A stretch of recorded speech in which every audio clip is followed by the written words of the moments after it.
Баршаңызға қайырлы күн достар, менің каналыма қош келдіңіздер. Бүгін сіздермен дәл пиццериядағыдай өте дәмді болып шығатын оригинал пиццаның, сонымен қатар пиццаларға қолданылатын соустың рецептімен бөлісетін боламын. Видеоның соңына дейін көріп, менің каналыма тіркелуді ұмытпаңыздар.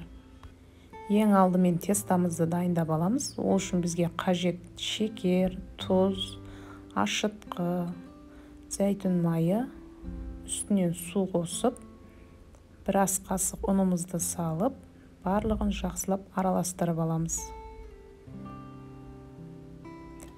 Бетін жауып, 10-15 минутқа қойып қоямыз.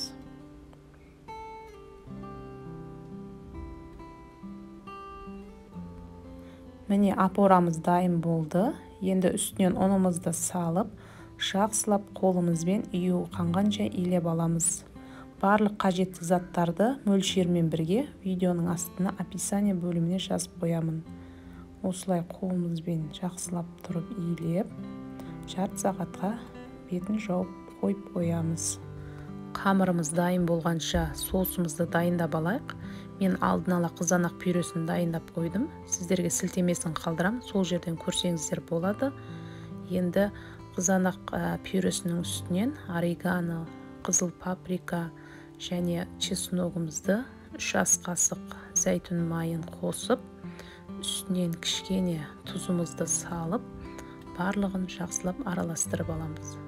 Барлық пиццаларда қолданылатын оригинал соустарымыз дайын болды. Енді осыны пиццамызға қолдана берсек болады.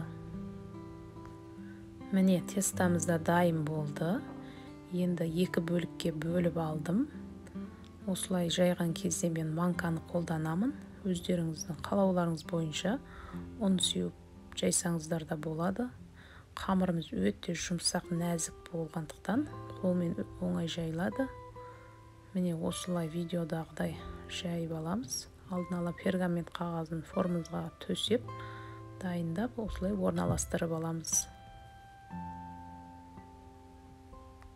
Дайындап алған соусымызды бетіне осылай бір келкетіп жағып шығамыз.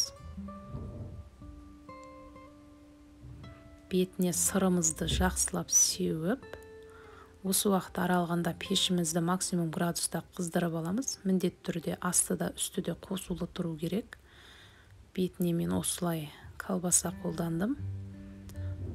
7-8 минут 180 градуста пісіріп аласыздар. Міне пиццамыз дайын болды. Өздеріңіз көріп отырғандай, өте жұмсақ әрі жіңішке болып шығады. Дәмі деген енді керемет. Осы соуспен міндетті түрде жасап көріңіздерші. Жасап көрсеңіздер, майонез кетчуппен жасамайтын боласыздар. Видео ұнаса, каналыма тіркелуді ұмытпаңыздар. Сіздермен болған Фируза ас болсын. Міндетті түрде жасап көріңіздер. Сіздерге ұнайды деген ойдамын.